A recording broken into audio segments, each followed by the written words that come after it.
Hi, I'm Kesten Rono, and today is day 85 of A Course in Miracles. Love created you like itself.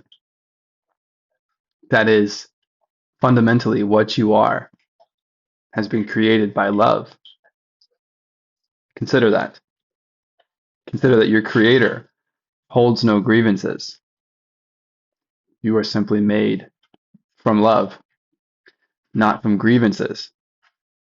If you believe you are condemned, if you notice you are living in a fearful state, this may just be the way you are seeing it, in the infinite possibility for you to imagine what it is you want to be experiencing. So here we are curious. What if I am made out of love, in love, through love? What if I am part of this opportunity of miracles? What are those? Expressions of love. What if I have this tool called forgiveness, which I've heard of, makes sense. I want to make up, I forgive you. But what if we could live this idea more fully? What does it mean to let go of, undo our grievances, our upsets? There does feel like there's some kind of power, not the kind of power seeking control, but some kind of power of sovereignty of mind. In recognizing that we have been using our upsets as some kind of framework for viewing the world, for viewing ourselves within the world.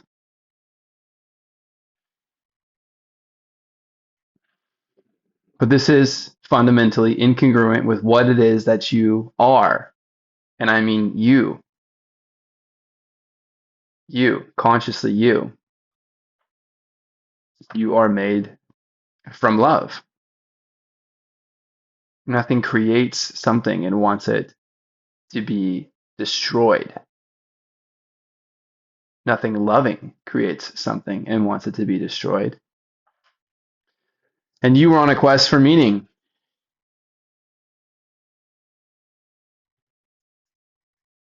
No amount of coffees or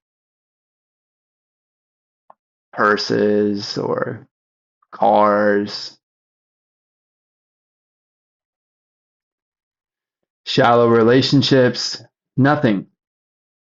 No medicine, no lotto ticket, no cool shirt.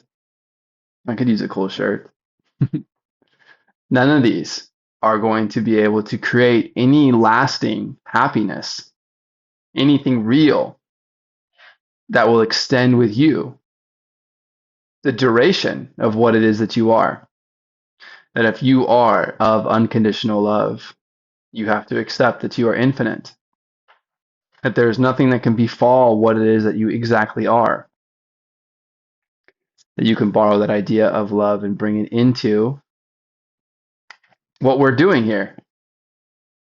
This book is requiring that we have some relaxing of our strictly physical selves and all the laws that are created for them, with them, by other people who are also people. It's requiring us to look at this differently. And maybe it doesn't make sense and we don't know how to explain it. But fundamentally, we are recognizing that we are more than just the physical and that we are curious about peace, safety, freedom.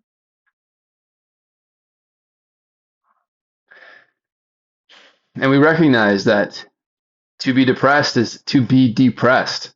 To be sick is to be sick. We are not here for dis-ease, we are here for ease.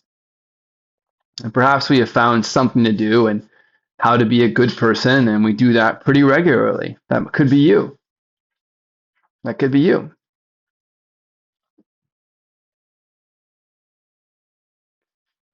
But there is still more to discover. In fact, this book would tell you that you have one singular function: to see yourself as the light of the world. That it is that important that you allow yourself to have such a title, and to do so is humbling. That in fact your arrogance has been assuming you are anything but this, relieving you of the opportunity and the requirement, the responsibility that eventually, across the infinite, you're going to have to sit with yourself and wonder what exactly that is. And either you will settle on some idea that you're totally fallible, you cannot be saved, and you need someone else to come offer you an idea of salvation. And that would work. You could probably find parameters where that's perfectly acceptable. But is that all? Are you fundamentally incapable of knowing yourself? Am I supposed to do that for you? Is someone else supposed to do that for me? I thought so. Provide me programs. Give me parameters. Squeeze me inside of those parameters to get me to move finally. Ostensibly, maybe it looks like I'm successful on the outside, but for how long? For how long? I feel like in a regular shape on an assembly line. And there's nothing wrong with me. It's just that I have some other way of being used, of being seen. My purpose is not what I thought it was. I like participating peacefully in many things, but some part of me is incongruent with just getting in line, complying.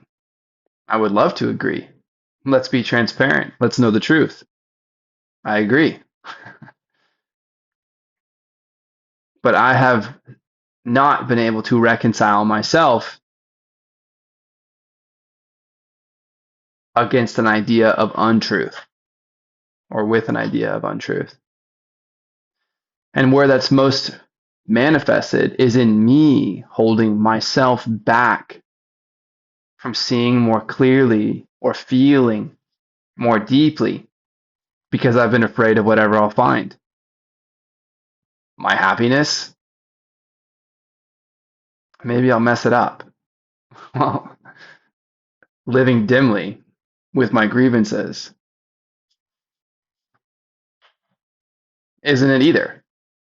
It's time for us to look into another way of seeing. There's nothing radical or crazy about aligning yourself with love and removing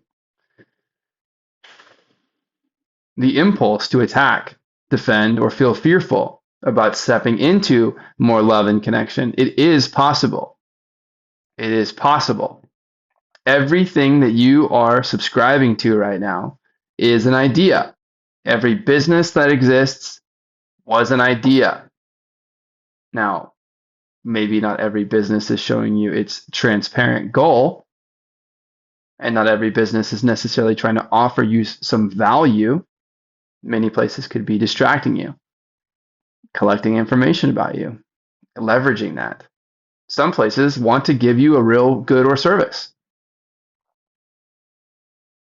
And it's up to us to navigate that space in this free market of life, to invest ourselves, our life savings into those things that we deem valuable. Invest in what we would like to see rather than looking at all the things that we don't want to see, constantly being distracted. Yes, please live, enjoy life. Put lights on your house. Drive with the top down. Have fun. Absolutely. Treat yourself well, ultimately.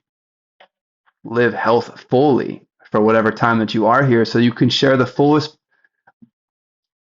side of you, array of you. This is what everyone who loves you wants to see. Ultimately, we are here for love. It is the idea of connection. And yes, we might like our alone time, but the truth is we don't need to imagine that we are here to be alone. And you are never fundamentally alone because you're always connected to God. These are not statements I would have found myself saying 3 months ago, maybe. Certainly not a few years ago. But here we are. It's true. What is it that everything is? What is it that you are? And how is it that you're able to see things physically and spiritually? What is this idea of consciousness that you are?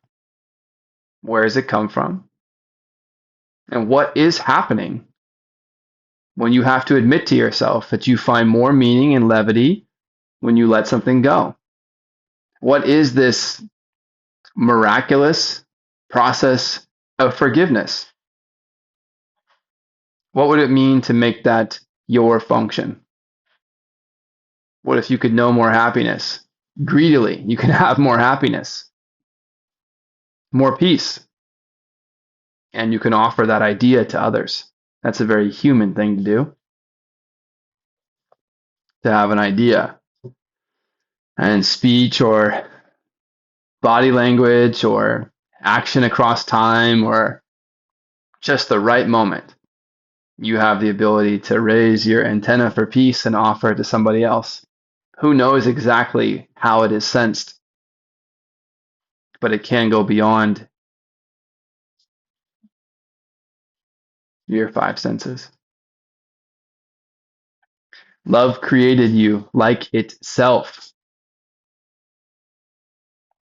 and love holds no grievances. May you see yourself in the unconditional. Lesson 85. Today's review will cover these ideas. Reviewing. Number 69. My grievances hide the light of the world in me. My grievances hide the light of the world in me. Please repeat after me. My grievances hide the light of the world in me. One more time. My grievances hide the light of the world in me. My grievances show me what is not there and hide from me what I would see. Recognizing this, what do I want my grievances for? They keep me in darkness and hide the light. The grievances and light cannot go together, but light and vision must be joined for me to see. To see, I must lay grievances aside. I want to see, and this will be the means by which I will succeed. My grievances hide the light of the world in me. Remember, love holds no grievances. Love and light, synonymous. Grievances, attack thoughts, synonymous. They're fundamentally at odds. You either see or you do not. To align with your creator, which is the unconditional love. We are moving ourselves closer, not physically, of course. I don't know. We're becoming more aligned with an idea that feels absolutely foreign to us. Unconditional. Everything that we see has conditions. It all breaks down under some condition. Unconditional love. It's beyond evaluation. Remember, we learned that in the early principles. The source of miracles is beyond evaluation. It is not something that we can anchor in this physical sense where everything is designed to turn over and feed something else. It's probably easier for you to take on this idea. Life is a body moving through all of the things that you experience that are alive. When life leaves that item, it's just moving in to everything else that is alive. And everything that was alive is turned over to feed life again. Maybe that's still too far out, but you can feel life as a constant. Everything as a host for it. And we are all grateful to be picked up with life as it passes through.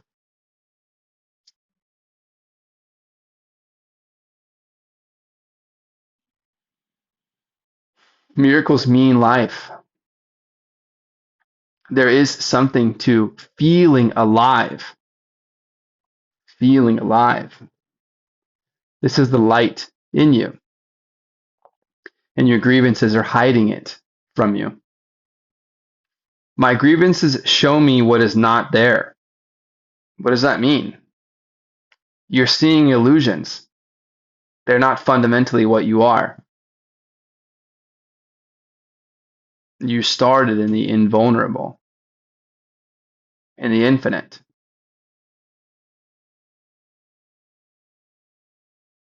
You're allowed to step away from it, so you imagine, but you can never leave it. It's what you are, and everything that you are going to create is of it, even if you are trying to assign it some other value. So you call it darkness, but you don't want to call it that. You believe that it is the light then. How illogical is it that the upsets that you're seeing, the destruction and death that you're noticing, that somehow is life? Oh, you just said it was part of it. No, that's not what I mean. Obviously. Yeah, it's part of a cycle of life, but it's fundamentally incongruent with life. That if we're looking at death, what do you think you're going to get very good at seeing or believing that you want to protect yourself from? And because you're so great at noticing it, well, that's how you always stay away from it. Ah, that's death. Oh, there's death over there too. If you're worried about death, you're not noticing the infinite of life, of whatever it is that's holding it together, of whatever it is that it's offering you at all times. And life itself, the truth, is even offering death love. That these ideas, these illnesses, whatever it is that's plaguing you, it's demanding that it must be the way. You have to have this sensation and you must suffer with it. Someone is telling you, you're not going to like this, but then they tell you the news. You'll find sentiment, theater, even though it's affecting real people, is a great marketing tool. Many media outlets, financial arms, and governments all use it. They set an expectation, a target, and then you fulfill it. Or you believe that it is being fulfilled, even as it's actively not.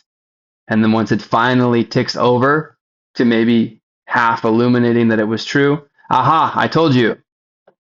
This is why you vote for me, to devalue your money and give it back to you. Perhaps it doesn't make sense right now. But you are, just by design, susceptible to a narrative that can take a hold of your imagination. And even a destructive one can offer you support because it appears to create a system that is true. Well, you can simply look elsewhere.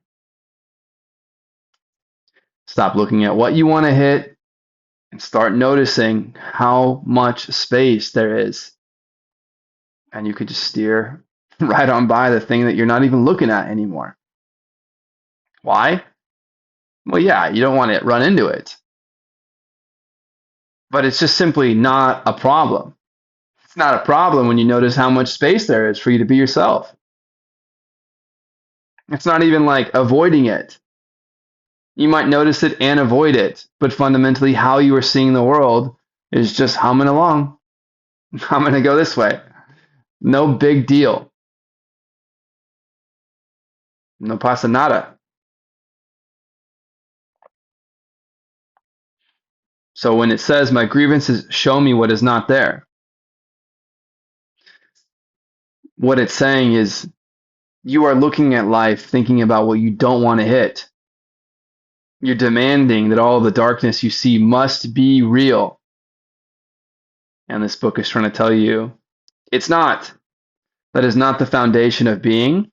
All of these things, when offered to combine with truth, dissolve and become the truth. You don't bring the truth and some senseless war together and go, sorry, truth. Actually, everything points towards senseless war. It's just incongruent. It'll always be that way. That your love and what you are does not hold grievances. And if you hold grievances, upsets, anger, fear, sadness, depression, if you believe someone's out to get you at all times, then that will be your existence. That's how you will live. That's how you will inspire other people. That will be the community around you, and you will drive people away from you. Now, they might come over, and then great. Now you have a whole army of folks who are bracing for the end instead of celebrating the now. Which do you want? Your grievances in their veil of darkness are hiding what you would see if you just were not seeing them. You may forgive them. That is always true, even if it seems hard. Recognizing this, what do I want my grievances for? Seriously, what do you want them for? I don't want them anymore. I would agree with you. At least we can admit we don't want them anymore. What do they feel like? What's hiding underneath them? What have you been trying not to notice? What have you been trying to think your way through? That is what you want to let go. They keep me in darkness and hide the light. Grievances and light cannot go together, but light and vision must be joined for me to see. To see, I must lay grievances aside.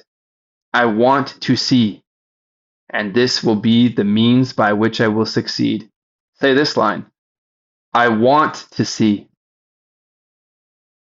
I want to see, and this will be the means by which I will succeed. How will you succeed?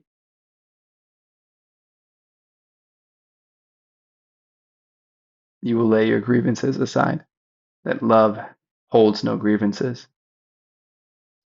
Specific applications for this idea might be made in these forms. Let me not use this as a block to sight.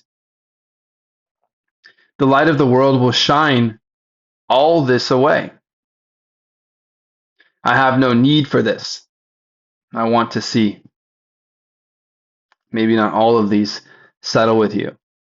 Maybe these feel too far out. But how about this one? I have no need for this. I have no need for this. All this upset that I'm suddenly caught in with this stranger.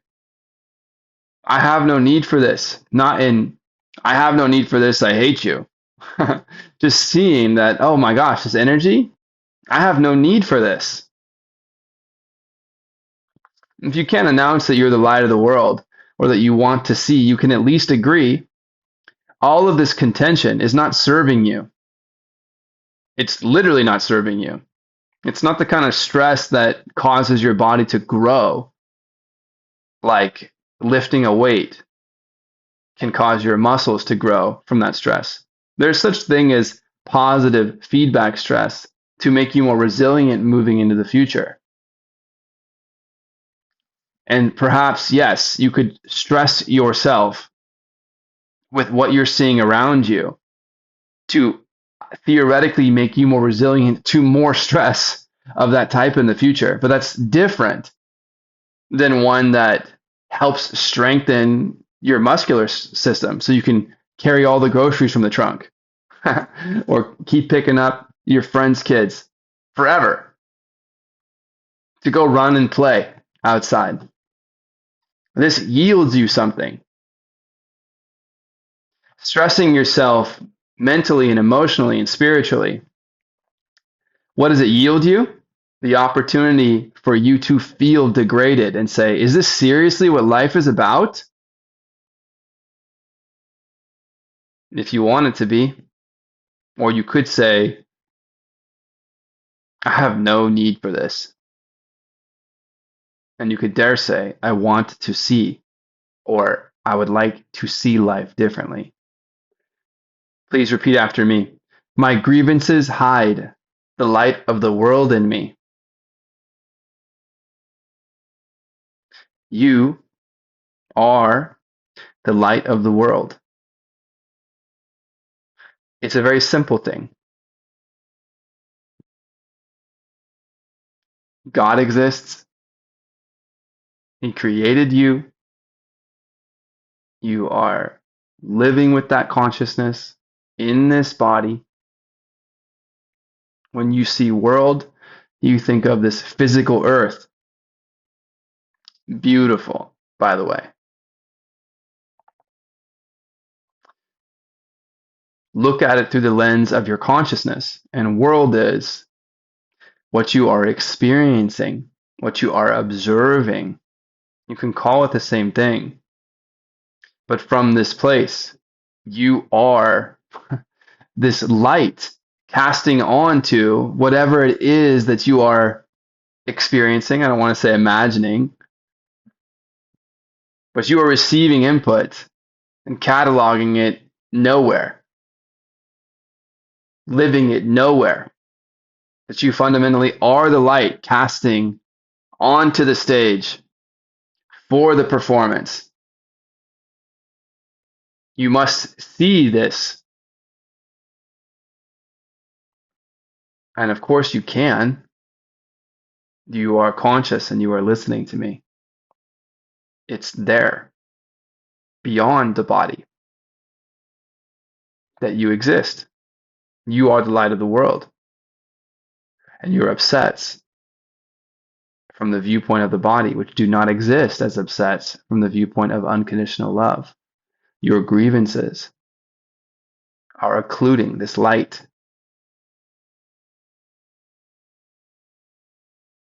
Today, consider that your grievances are hiding the light of the world in you, and you may let them go.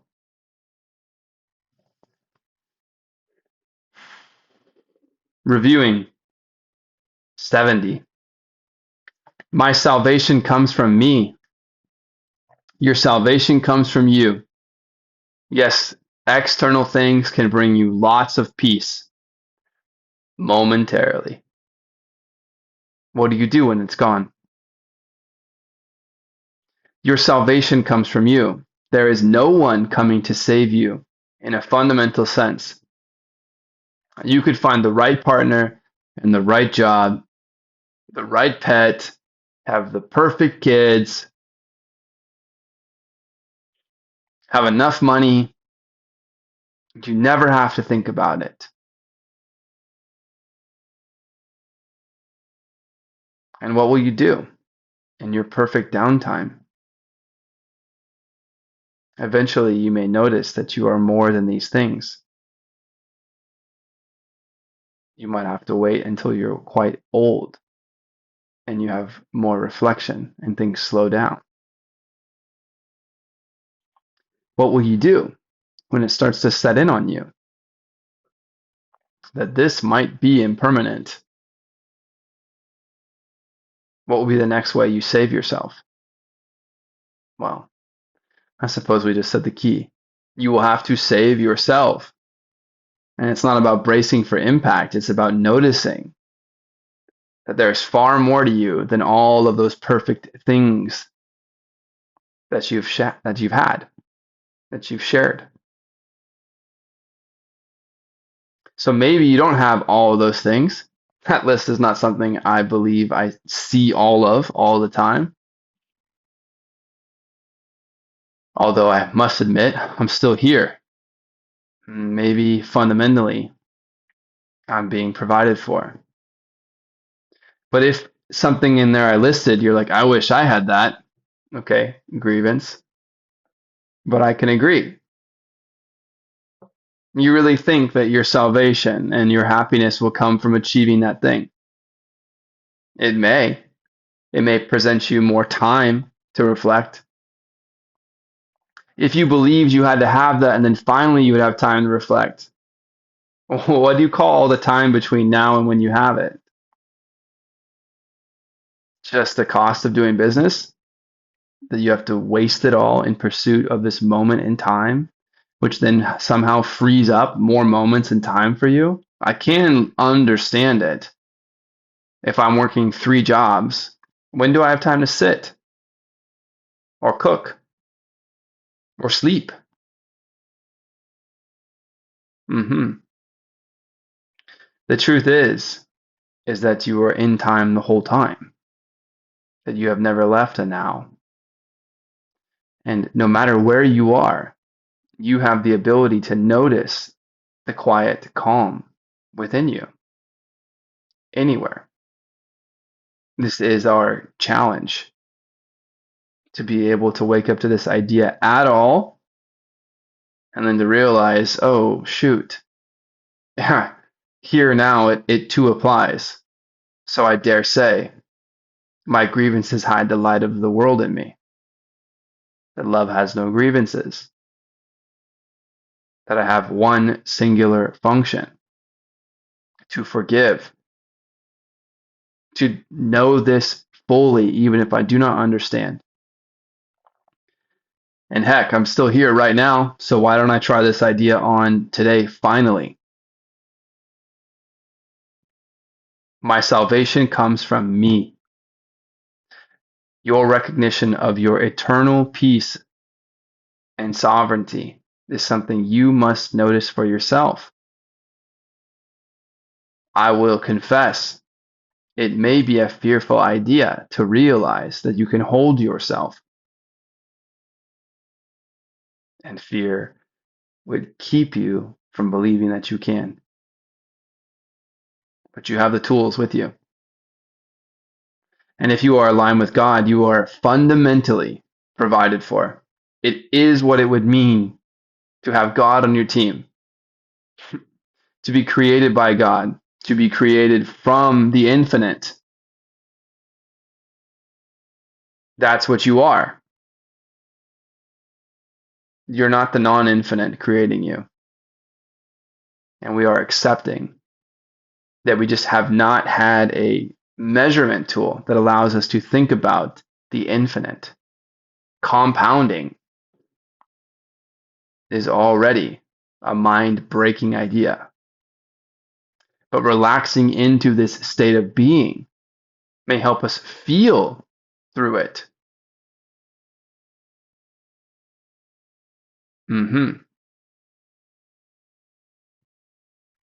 Remember your power for feeling. Today I will recognize where my salvation is. It is in me because its source is there. The source of salvation is in me? But I thought the light of the world was in me.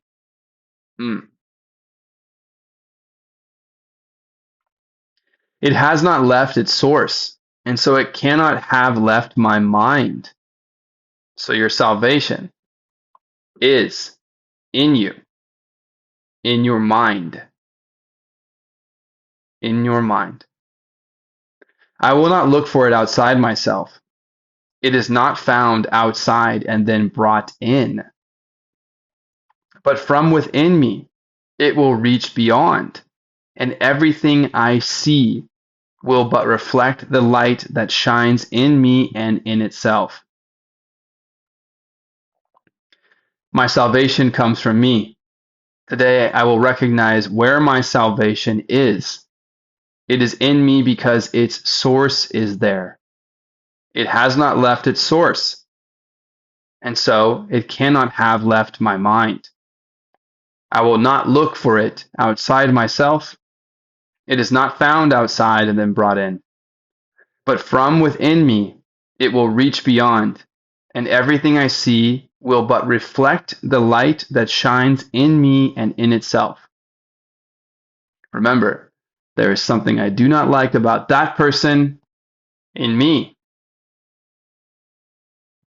There is a wonderful gift to recognize that what we are seeing around us is also found in our internal state.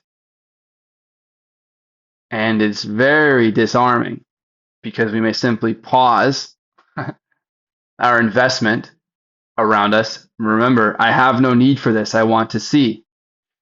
And then feel or look or whatever word you want to use. Whoa, why is this triggering to me?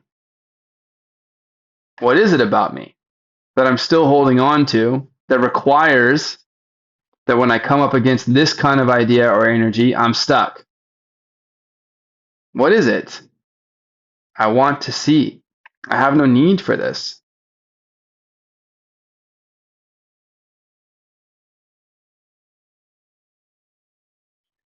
The same is true about the positive.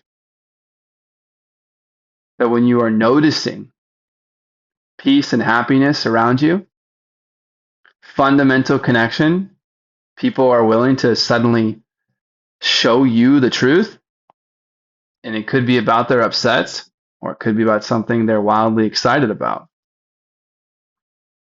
There is something I like in this experience in me.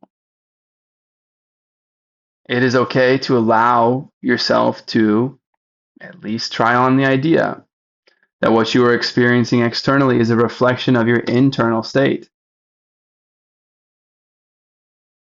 It's very logical, even if it feels very far out. From within me, it will reach beyond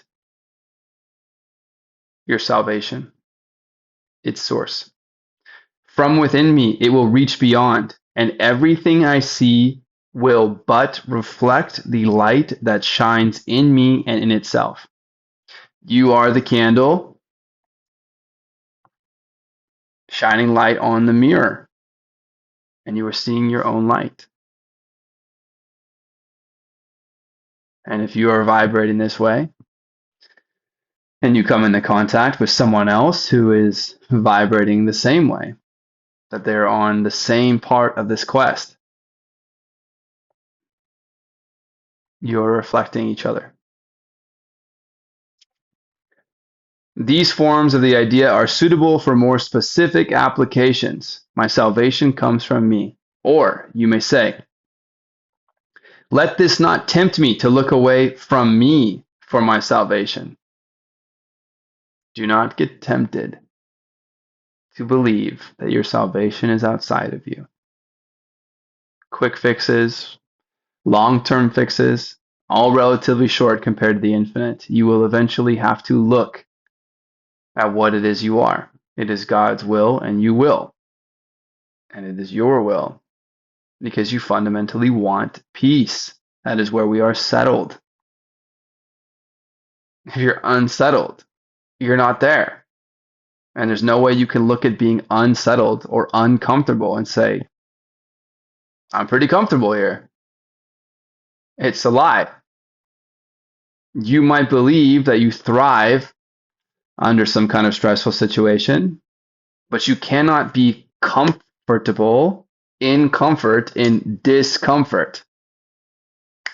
They don't work like that. You cannot be in love when you are in some grievance. You cannot be involved in your grievance and be in the unconditional love. They don't work like that. This is the idea of ideas. It can be that simple.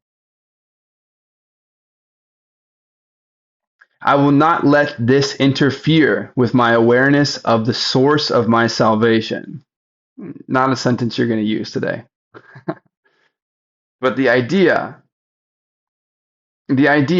when you feel scattered, when you're vibrating in some kind of way, because you are vibrating, everything is in motion, when your energy is all whacked out. The wrong news, too much caffeine, stuck in traffic. You're going to pop. You need a break. You need to go for a walk. I will not let this interference with my awareness of the source. I will not let this interfere with the awareness of the source of my salvation. It's in your mind. It's in your mind. Hurried is a state of mind. Distraught is a state of mind. Peace is a state of mind. This has no power to remove salvation from me. Whatever it is that you're looking at, when you can notice that you do not feel well and it's that thing's fault, pause. That's you noticing and noticing how you feel. And you may regain your sovereignty by reassuming yourself as having the possibility, at least, to have some effect on the creation of how you feel, that you are not a victim of circumstances everywhere that you go at all times. You know this for sure because you've noticed. Dang, that thing made me feel this way. You are right back to being the kid in school. He made me do it. No, he didn't. No, he didn't. Sometimes the punishment could seem like you better just comply. You're going to get made an example of. Well, that's the idea of Christ. You might not believe that you are ready for that. And that doesn't need to happen to you. But fundamentally, there is nothing that you need to give away the sovereignty of your mind to. And if I was so sick that I want to control because I believe that I'm more powerful, if you are weaker, well, the one thing I would covet the most is you believing that you cannot see the truth, even when I lie directly to you. That you will give up what it is that you believe that you are, even though you can't. But if you can cast that spell over yourself, then I'm in control. This never needs to be true for you. Your salvation comes from you. You have the light of the world in you to see it. You do what feels impossible, and you let go of your grievances. You set them aside, you forgive. You can do it. I can do it. We can do it. We have no other function that need be placed higher than us seeing ourselves aligned with love and truth. It may only bless. You're not giving up anything. And this idea can permeate you and extend beyond you for others to notice until you are walking around as this idea of light, seeing its reflection in everywhere and everything around you.